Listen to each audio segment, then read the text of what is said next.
नमस्कार विद्यार्थी मित्रांनो, स्वागत आहे आपले स्मार्ट कोचिंग क्लासेस या युट्यूब चॅनलवरती। काल आपण शिकलो होतो प्रॅक्टिस सेट 1.1।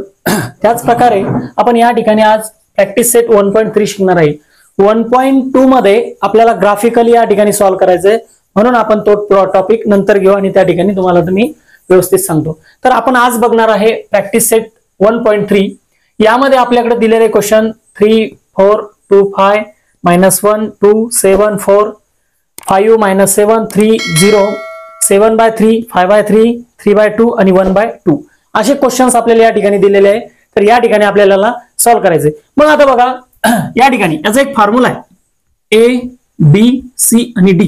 जर हे असं असेल तर आपण याला क्रॉस मल्टिप्लाय करतो आणि पहिल्या क्रॉस मल्टिप्लाय मधून दुसरा क्रॉस मल्टिप्लाय काय करतो, मायनस करतो। म्हणजेच ए इंटू डी मायनस बी इंटू सी हा त्याचा एक फॉर्म्युला आहे। हा फॉर्म्युला व्यवस्थित लक्षात ठेवायचा, म्हणजे जेणेकरून तुम्हाला निश्चयकाची किंमत क्रॅमर्स रूल या ठिकाणी सॉल्व्ह करता येईल। त्याला आपण निश्चयकाची किंमत म्हणतो, डिटर्मिनंट। ठीक आहे, तर बघा मग लक्षात ठेवा 3 × 5 -4 × 2 मग काय येणार आहे, 3 5 15 5 3 15 वजा 4 2 8 त्याचबरोबर 15 मधून 8 गेल्याच्या नंतर उत्तर येणार आहे आपलं 7 म्हणजेच 7। बघा हा क्वेश्चन नंबर फर्स्ट आहे। त्याचबरोबर क्वेश्चन नंबर सेकंड मधला हा पहिला क्वेश्चन आहे। मग बघा -5/2 आणि 7/4 याचा सुद्धा सेम क्रॉस मल्टिप्लाय करणार आपण। मग काय करणार, -1 × 4 पुन्हा मायनस फॉर्म्युल्यातला मायनस घेतला 7 × 2 मग 4 1 जा 4 -4 -7 2 जा 14 -4 आणि -14 आन्सर येईल आपलं -18।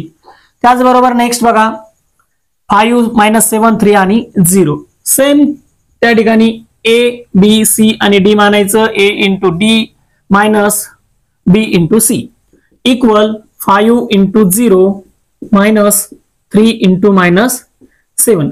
आता लक्षात घ्या, 0 ना कोणत्याही संख्येला मल्टिप्लाय जर केलं तर आन्सर 0 येतो, म्हणून 5 × 0 आन्सर 0 -3 7 जा -21।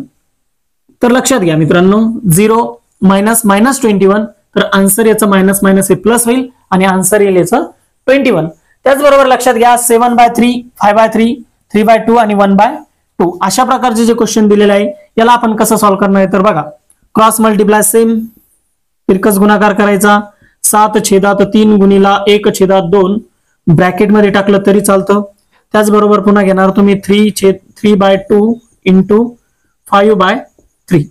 आता लक्षात घ्या 7 1 जा 7 याचा तिरकस अपूर्णांकाची गुणाकार करत असताना आपण वरच्या वरच्याचा गुणाकार आणि खालच्या अपूर्णांकाच्या अंशाच्या गुणाकार आणि छेदाचा गुणाकार त्या ठिकाणी करतो। 7 1 7 आणि 3 2 6 वजा 5 3 15 आणि 2 3 6 म्हणजे 7 वजा 7 -15 7 वजा 15 छेदामध्ये 6 म्हणजेच काय करणार आपण, 7 मधून 15 वजा होत नाही, 15 मधून 7 वजा केले तर आन्सर येणार आहे आपलं -8/6। याला आपण कमी करू शकतो -4/3।